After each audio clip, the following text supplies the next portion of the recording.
Hey, what's up, y'all? It's Ernie C, the Gap Tooth Genius, and I'm honored to bring to you the 107th episode of the Shoot that shit. Don't worry. Shit the shit. You'll get the shit. And we're on. What's up, cousin? How you doing? Oh, just doing. Man, we're raining outside. Much needed rain. Episode 106 of the S.T.S Podcast. 106, good for you. 106, good number, right? That's a good one. Frankie Perez, a.k.a. DJ Prtyboy. Yes, sir. Thank you, sir, for coming How through. you doing, cousin? How you doing? All right. People don't know that a lot. We're really cousins. Yeah. Like, we're not play cousins. It's like we got like 800 cousins in Bakersfield. And it's a legit connection, though. Like, Yeah. your father and my grandpa are brothers. Like, Exactly. It's a genuine connection. Yes. So I wanted to have you on, cousin. Respect you as a man. Respect you as a DJ. I want to dive into all that today. I don't know if you heard the podcast with Nick V. I did find it and listen to it and everything. So it was pretty cool. It was pretty cool to get props from Nick V himself. Exactly. And yeah, pretty good stories behind that.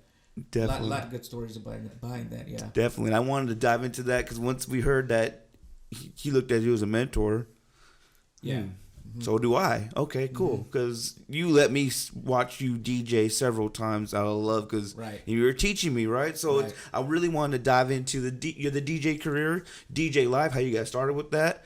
But we are family, so Merry Christmas. Merry Christmas. About to hit 2022. Pretty close, man. Pretty close. So we got New Year's Eve coming up, Friday. Definitely. 2022. Yeah. What a year. Yep.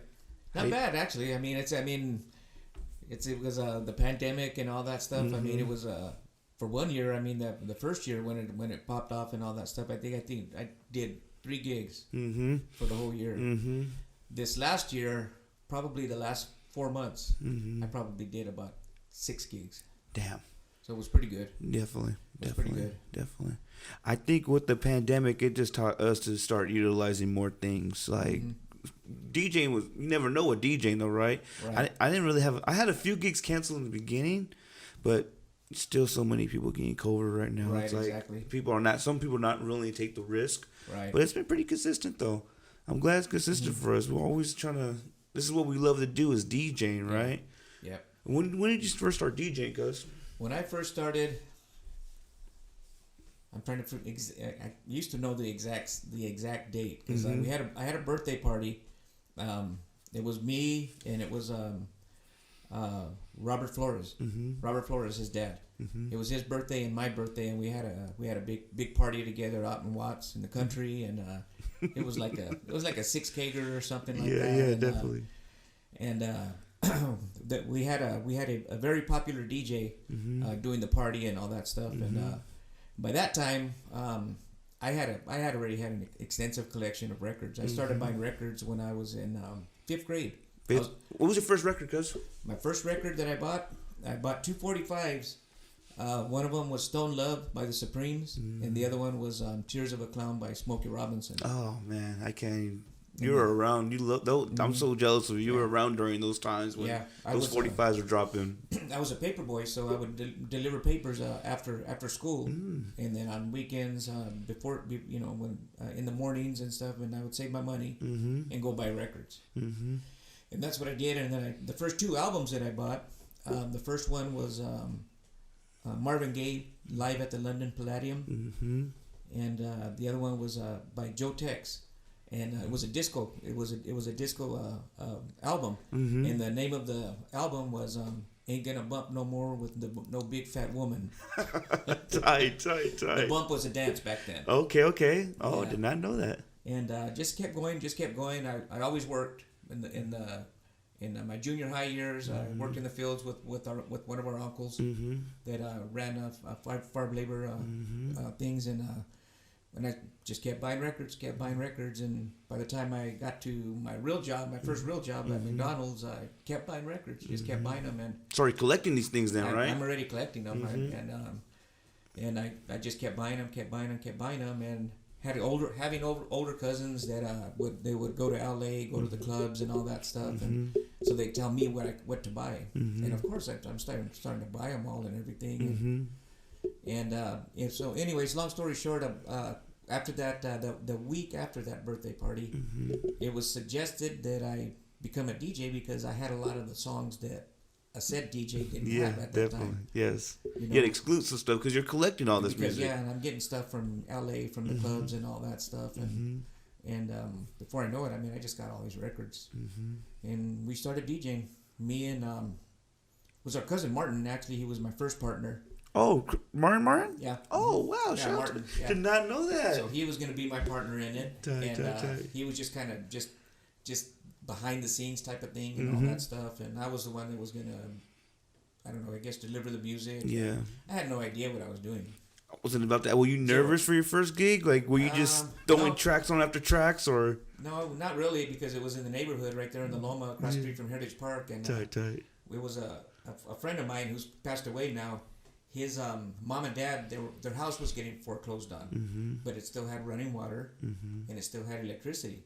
So that next Saturday, we started doing backyard parties until all that stuff got shut off. Tight. And we were charging people like $2 to get in, and I think I was getting paid $50 a gig. I was asking how much were you getting paid for your first gigs? It was about $50. $50? About $50, and we did it for like 6 weeks before they shut everything off. And then we started from there, and another friend of mine, Moses, he came in, kind of pushed Martin out of the way, and Moses was a technical guy. He could fix things. He made our lights. He made our own. He made our own coffin from the ground up. Everything. I mean, he made everything himself. Beautiful. We did that for a while, and we kept buying. We just kept buying, and getting more involved with the other DJs. There was already a lot of DJs in Bakersfield. DJ Jerome. You had Coffee Dog. Shout out Frank, all the OGs. Yeah, Frank Sepulveda. He was he would let us use his stuff when we got like a big wedding and stuff, and he was called Brown Sounds. Brown Sounds, and tight. His DJ name was the Chicano Wolfman. The Chicano Wolfman. Shout out to him. Wolfman, that's tight. That's beautiful. It was kind of weird because here maybe within this last year or something like that, we kind of reconnected through Facebook, and he had some old pictures and stuff, and but what I didn't know that he did is he had gotten involved at BC, and he wrote an article about the DJ scene. Beautiful. And it was kind of at that time in the 80s, music was changing. You know, you had your typical R&B, you had your rock and roll and all that, and but then we had the 80s are starting, and so you got 80s music. What was one of the first songs you? Well, we could go, man. I have so many questions. When did you start developing your ear? Like, what helped you develop that ear? Because I think as a good DJ, you gotta have an ear for what's a hit, what's good, what's gonna be playing in 10 years from now. Like, when did you start developing that? I don't think it was a science or anything. For me, the title, and the cover of the album. Oh, okay. And there was a record store, Eastside Records. They would let me open the records and sample them. Oh, okay, and okay. I had this knack of just listening to maybe 10 or 15 seconds of the song. I'm gonna buy it. You just knew. Yeah, I just knew. You have to have the it's something. I think having the ear is something you're born with. Yeah, and there was a lot of 80s stuff, and I think Party Boys. I could be wrong. We were the first ones to integrate the regular art. Okay, back to his cousin. Sorry about that. No, it's okay. So you said that music was changing. Music was changing in the 80s. Came in. The 80s was just different. The music was different. So myself, I was a big 80s guy. I was a big 80s guy, and so I would blend the music together. Zap, S.O.S Band, the Parquets. I mean, just a bunch of R&B guys, and then I'm playing that, and then I'm playing Oingo Boingo and Madness and Cyndi Lauper. I mean, it just all of it. Flock of Seagulls, just a bunch of it. What do we consider that type of music? What genres? Like, is it rock music still? Pop rock? That was the new. They called it the new wave. Ah, okay, so okay. Basically, that was the thing about that. And getting back to Frankie Sepulveda, he sent me through Facebook an article that he had written back then, and he was saying something, where we as DJs have to step up our game because the music is changing.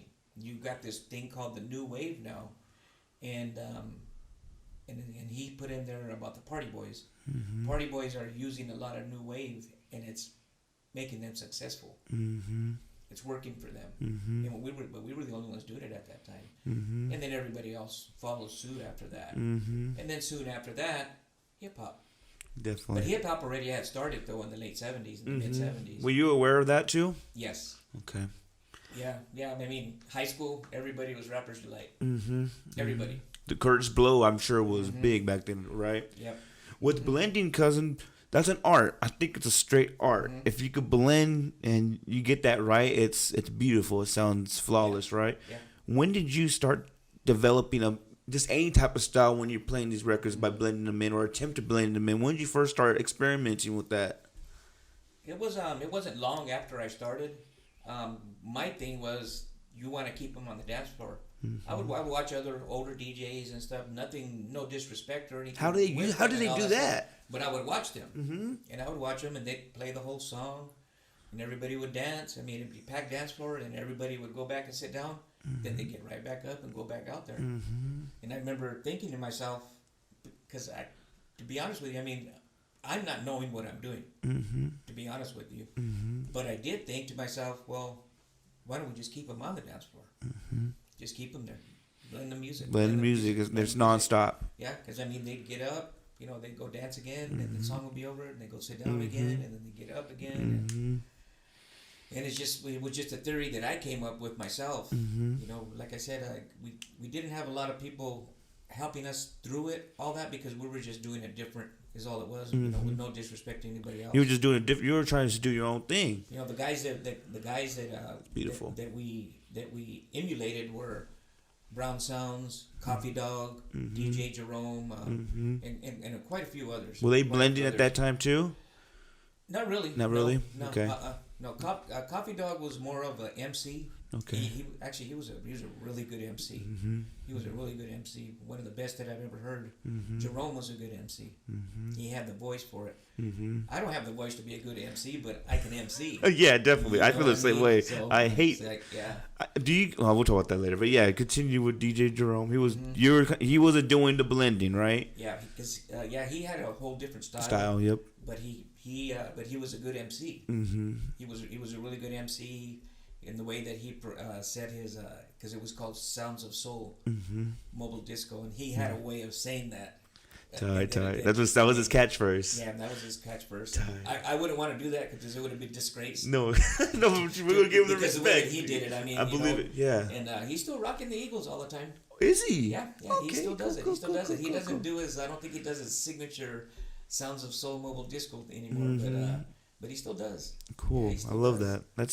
I think that's why it's so important to have you here, just for the history of Bakersfield, and not even just DJing here in the Valley and from Southern California. You met so many, you learned from so many. Yeah. When I was talking about the blending too, when did you start developing that understanding that I gotta make these match up? And it's not like it is now. Yeah. Now it's so anybody can learn how to do it. Back then, you really had to have the ear and know how to count, your beats per minute and whatnot. Right. Yeah. When did you start developing that? Well, like I said, it was an idea that I had, but I didn't know how to do it. But I still tried to do it. I didn't know that I needed slip mats. I didn't know any of that. I wasn't in that much in the community to get to that, to where you need slip mats. What exactly is that? Because I don't even know what that is either. Cousin. Slip mat is the 1200s became the turntable to use. Okay. Because they're like that, start, just like that, and then you put a felt slip mat on there. We used to use just the album covers and make one with it, and what it would do is it would spin. You would hold it, and then you'd get your beats matching with that, and then it grabs on with the felt mats they have nowadays. It grabs a little faster. Okay. And that's kind of where all that came in, was with the 1200s and shit, that's beautiful. in the 1200s, where I used techniques, but they weren't 1200s. I borrowed the techniques from my mom, and I borrowed one from one of my other cousins, Ray. Tight. Yeah. And that's how I started with. That was my introduction to techniques. And then later on, as we started watching other DJs and going up and down California a little bit, mostly northern, and we were seeing what the other DJs were. Mm-hmm. And me and Moses, we hooked up with a guy from Altron Electronics. His name was Jeff. I can't think of his last name. He passed away about 5 or 6 years ago. Mm-hmm.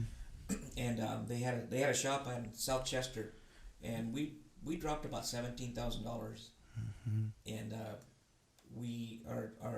our setup was the setup to have in Bakersfield. Mm-hmm.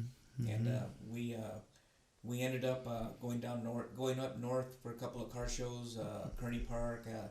After it was a Sunday where everybody cruised after the car show, mm-hmm. and we went over there, and there was a bunch of DJs who said, "Well, how do we get here? Just show up." And so we went and we showed up, and some lady came up, and we came out in Loretta magazine in the picture. I remember that. I don't have that magazine anymore, but she came and she asked us. She said, "Where are you guys from?" I said, "Bakersfield." And she said, "Well," she goes, "My name is." She went by the name Star, mm-hmm. and I never even knew her real name or anything. She says, "Well," she goes, "I'm doing a battle of DJs, and I want 5 cities represented. Will you guys represent Bakersfield?" I said, "Yeah, we'll do it." Oh yeah. I forgot what she was gonna pay us or whatever. I mean, because we only played for like 45 minutes. Mm-hmm. 45 minutes. It was 4 DJs, 5 DJs, I think, and we represented Bakersfield. Mm-hmm. And we got there in Fresno at Sound Arena, and the doors were up, the big doors were up and all that stuff, and I got to drive my dad's truck inside there, and they had this big old concert stage and all that stuff. Mm-hmm. And everybody had to use their own sound. And we would have won on sound, mm-hmm. but there was DJs there, and that was the first time that I seen a DJ scratch live. Okay. And the scratch comes into play. And there was 3 of them. Then they were all from Northern California. Mm-hmm. One of them was from Salinas, and he blindfolded himself and scratched backwards. Tight. But I remember the guy that won. His name was I think it was Richard Torres, if I remember right. Mm. Yeah, and he's still in the San Jose area. That's beautiful. That was the first, and that's when that became the foundation of hip hop. The scratch, right? Yeah. That's beautiful, dude. That's beautiful. I never really mastered it or anything. I mean, I could do some cuts and stuff like that, but it just wasn't my thing. Was just blending records, keeping people on the dance floor. Mm-hmm. And we were. When Vidal's opened, when their dad wanted to do the club, mm-hmm. He hired us to do that, and for the sound, for the sound, and the DJs there, me and Moses both kind of bounced back and forth and stuff like that, and that's mm-hmm. where Eric and Nick came in. Nick was the one that he was very inquisitive. Mm-hmm. He'd come and he said, "Well, how do you make the songs go together?" Mm-hmm. And I always tell people, I taught him how to blend music, mm-hmm. to mix music, and to mix me a 7 and 7. He was only in 5th grade. He made it pretty good. I bet. What does that consist of? 7 and 7? Yeah. It's whiskey and 7-Up. Oh, shit. I don't drink whiskey. I don't know. Yeah. Tight. Yeah.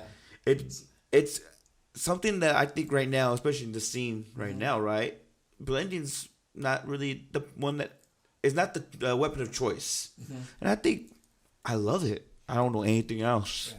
That's the only way I mm-hmm. understand how to DJ. I learned that from you too. Like everything has to be one song. Everything is gonna flow together. I don't really know anything else. I don't scratch. I can do a few cuts too, but I don't rely on it. You know what I mean? Right. Yeah. That's why I really wanted to kind of dive into your brain about the blending. Mm-hmm. There is an art to it.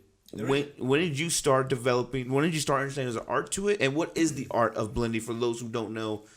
This is like a DJ. This is a DJ class today. Yeah. This is what I wanted. What the blend is when you're catching the downbeat on 2 different songs and trying to get them to match. So you might have to adjust your control, mm-hmm. your control on your turntable. Mm-hmm. You have to find it in the right place. You don't do it over the vocals. Yes. You don't do it over the vocals, things like that, and that's the DJs that do cut and scratch. I mean, it doesn't give them an advantage, but it's a whole different art. Mm-hmm. Definitely. And, Bakersfield's got a really it has a big DJ community, mm-hmm. and the OGs that started back in the 80s they're pretty respected, mm-hmm. and not just here. I mean, from coast to coast. Mm-hmm. And a lot of them they started over there at Vidal's. They started at Vidal's, and they're great guys, humble, Definitely. very humble, Definitely. very humble, and good at what they do. Definitely. Yeah, there's a lot of history in hip hop, with West Coast hip hop that Kern County is involved with. And how do you feel like being a part of that? I think you're one of the.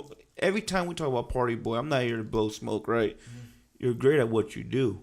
And how does it feel to be a part of that? You know, you're humble too. You're not gonna say you're an elite class in Kern County. I think since not being just an OG, but passing back. You know, I think it's so important that we give back. Yeah. You're known for giving back to so many of us. Like, when did you start learning that? I think that's just within our family, right? That's how we're bred. I think it is, because I mean it's always been a close knit community here in Bakersfield and Kern County, and there's a lot of history, in hip hop, in music. I mean, in house music, just the DJs that learn in Bakersfield, and there's a wide variety of DJs in Bakersfield, and there's a lot of good DJs in Bakersfield, and you know, you just you can't get caught up in the other stuff about new people coming in and all that stuff, all that stuff. But everybody started someplace. Definitely. And you can't forget that. I mean, I started in a backyard for $50. All night. Borrowed turntables, borrowed speakers. It's a grind. You started from the bottom. Yeah. I think that it's kind of paying your dues with DJing too. I believe that exists in what we love doing. You got to pay your dues. Yeah. You can't just get the weddings. You can't just get the big gigs, right? That's why I was so excited to be at Elements for the first time. I'm like, holy shit, I'm here now. Like, because you played there. Everybody was a DJ who's good. Yeah. You play at Elements, and if you do well, I'm sure you'll be back. Yeah, it's a great venue. The sound system is amazing in there, right? Manual don't cut corners. Manual does not. Oh my God, yes. Manual does not cut fucking corners. You're right, cousin. Yeah. I respect him a lot, and he gave me the opportunity this last couple weeks ago, and it went well. I think you'd be proud of me, dude. I'm working on it though too as myself. But I'm not the best at blending, but I'm always trying to learn, dude. I want to. If I could take any notes from any DJ, I want them, because I don't know everything about this art. There's so much to it, and people think it's just playing music. Yeah. Like, dude, there's so much more than that. There's so much. When did you first start getting recognized for blending? Because it's setting that foundation to. This is the way I like to do it. It was kind of when I first started. You know, I was doing a lot of backyard parties and all that stuff, and like I said, I was doing the new wave and all that stuff. And when I started blending, people didn't know how to react.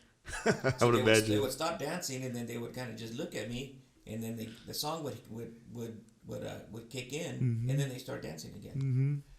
It was pretty interesting to see it, because it just it didn't something happen. New. So it was something new. Oh man, something new. When did you start getting recognized by other DJs, or just people started telling you, "Hey, what is this blend you're talking about?" I think most of it was when I started with Vidal's. Vidal's? Yeah, but most of the DJs that I talk about, they were still younger. They were still younger, but they were starting. They were starting, and you watch these guys, man. They would get on those turntables and just hours upon hours and just get better and get better. And it was refreshing to see it. Definitely. Very refreshing to see it. Definitely. And everybody, I'm sure, was different with their own styles. I like seeing all the sets, what songs are in people's sets. That's the most beautiful thing, dude. Like, I love hearing that song. Like, oh shit, that's the I forgot all about that song. Right. That's the best feeling. I can't imagine being at Vidal's. Can you explain for those who don't know, especially it was a little before my time, how important was Vidal's for starting up so many DJs' careers here in Bakersfield, and making yours belong on a bigger platform? You're doing a club now. You're not doing backyard boogies anymore. Right. I think well, they were big because when what they did, it was something different for Bakersfield. There was some other teen nightclubs that popped up, but it didn't it didn't take off like Vidal's did. Vidal's took off, and a lot of it had to do with the DJs, the DJs that were coming up. I mean, you got, Eric and Nick were in junior high school, and they were doing their own dances in junior high. Did not know that. Yeah. Beautiful. They were doing their own dances. Beautiful. And following close behind them, I mean, you're talking about Chocolate and Sidney Perry and all these other guys, and then they're all doing it together. I remember I walked in on Sidney Perry at Vidal's, and he was practicing. Yeah. And I stood there, and I just watched him for like, I'm going to say 30 minutes, maybe 45 minutes. Mm-hmm. And all I kept thinking to myself was, how in the heck does he do that? That's a beautiful, yeah. And I got to share that story with him. Yeah. Not too long ago. Tight. When he was here in Bakersfield. That's beautiful. And they were good. They were good at their craft. Same thing with Eric and Nick. I mean, you couldn't get them off the turntables. And Nick would. That was just a seed Nick would have grew into. That's beautiful. Yeah. People, like what Nick was saying too on the pod, that you were really you were important to the beginning of his DJ career. And how was that experience too? Like just him wanting to learn so much and the art of the blend. Because I see that in the way he's. Oh man, it's amazing what they do. Yeah. They have like a Twitch channel. I'm always looking at that, like how the hell they do that.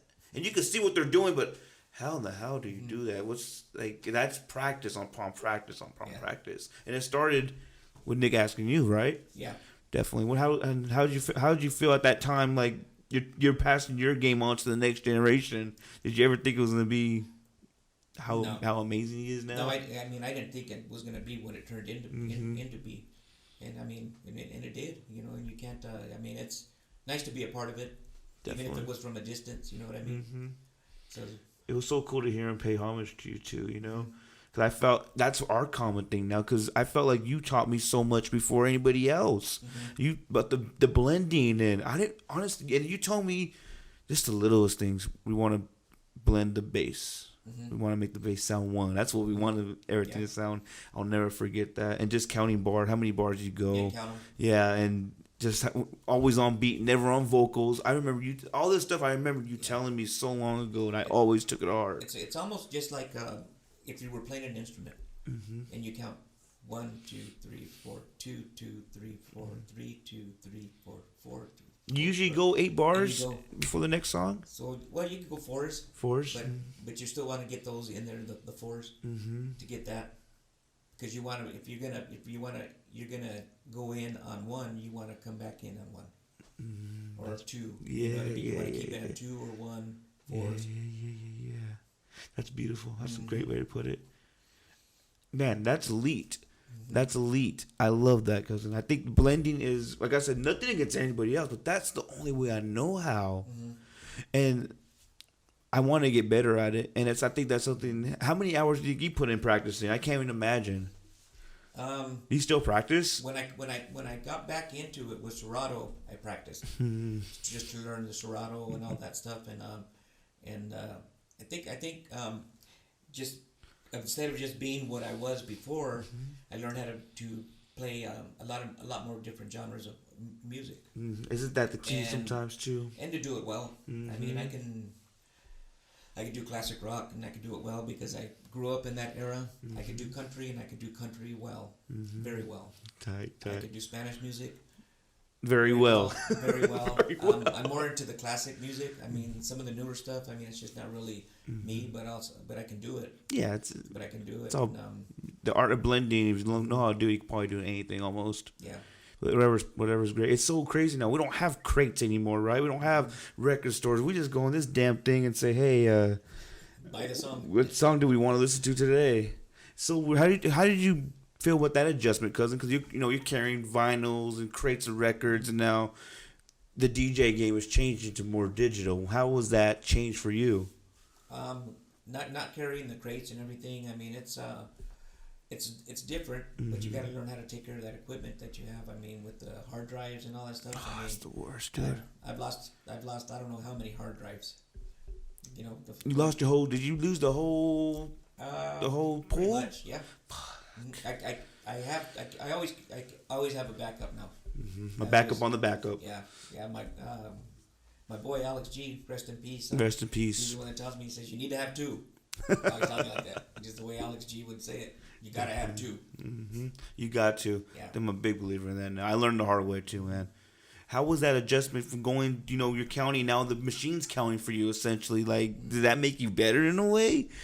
Or is that... You still got to tap that foot. You still got to tap that foot and get it, it's just like that's your instrument right there. Yeah. That's your instrument. So it's, and it was weird because when we started that and all that, I never thought about that in the 80s, but with Serato is where I thought about it again. And about doing that 1, 2, 3, 4, 2, 2, 3, 4, and all that. So, but it's I